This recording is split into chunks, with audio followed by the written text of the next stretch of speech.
I will show you how you can start dropshipping to a US audience with TikTok organic from anywhere in the world. Some people are making millions of dollars by using the exact method I am about to show you.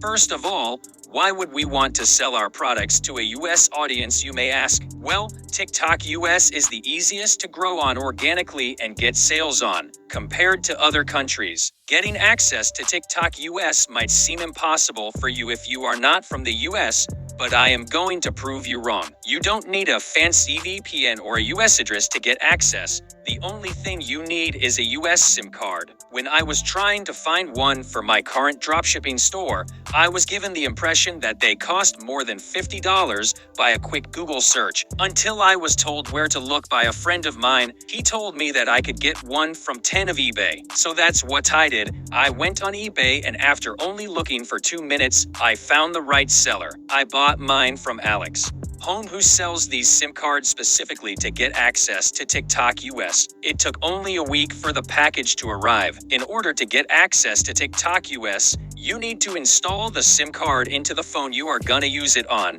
and create a new account with that SIM card in your phone. Now, you should have access to TikTok US. The next thing you want to do is order the exact product you are planning on dropshipping. Do this to create your own TikToks with it. You don't want to repost other people their content, as TikTok doesn't really like this, and they will limit the results you can get. Finding a product that people will be amazed by and engage with is key to your success. For example, a lamp won't do well on TikTok because it's boring. On the other hand, moon lasers will do well because it has a wow factor. This wow factor will make your content go viral, and this equals to a lot of sales. If you have done all of this, then it's time to keep uploading TikToks consistently, and I can guarantee you that you will get a lot of sales. If you want to see me following this method, subscribe and hit the bell to not miss out.